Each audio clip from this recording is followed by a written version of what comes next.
இந்தியாவிலேயே மிக நீளமான கடற்கரை எது? மெரினா. கரெக்டான ஆன்சர்.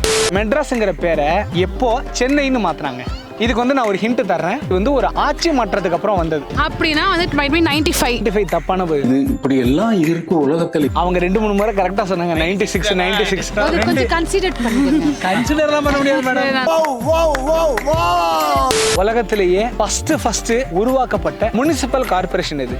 இதுக்கு ஆன்சர் தெரியலன்னா உலகத்திலேயே 2ஆவதா ஃபார்ம் பண்ணப்பட்ட முனிசிபல் கார்ப்பரேஷன் எது? இந்த ரெண்டுல எதை வேணாலும் நீங்க சொல்லலாம். சேலம். கரெக்ட். சேலம். கன்ஃபார்ம். தப்பு. இன்னும் நல்லா பண்ணிருக்கலாம். It's okay. பரவாயில்லங்க.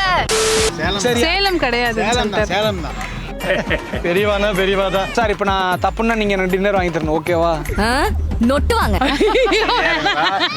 இல்ல லண்டன் ரைட் ஆன்சர். லண்டன் தான் உலகத்திலேயே ஃபர்ஸ்ட் உருவாக்கப்பட்ட முனிசிபல் கார்ப்பரேஷன். கூகுள்ல தேடினீங்கன்னா உங்களுக்கு கூகுளே பார்க்காம இப்ப சொல்லிட்டேன்ல மேடம். அது எல்லாம் தப்புன்னு சொல்லி முடிச்சாச்சு. நீங்க அப்புறம் கெஸ் பண்ணிக்கிட்டு இருக்கீங்க. இல்ல நான் ஆக்சுவலா லண்டன் தான் நினைச்சேன். இவங்க மேடம் பிரியாணி இறக்கியாச்சு மேடம். நீங்க உப்பு போட மறந்துட்டீங்க, அவ்வளவுதான். நீ திறமசாலி தான்டா. சிலிகான் வேலி ஆஃப் இந்தியா என்று அழைக்கப்படும் இந்திய நகரம் எது? காஞ்சிபுரம். எவ்வளவு வாட்டி சொன்னேன் அழகா இருந்தா அறிவு சுத்தமா இருக்காதுன்னு. பாத்தியா? நாளுக்கு வந்து நீங்க ஒண்ணுதான் கரெக்டா ஆன்சர் பண்ணிருக்கீங்க.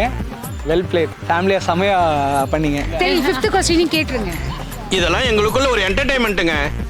என்டர்டைன்மெண்டா? சரி, okay. In India which city is called as Detroit of India? Chennai. Chennai right answer. Chennai தான் டெட்ராய்ட் ஆஃப் இந்தியா.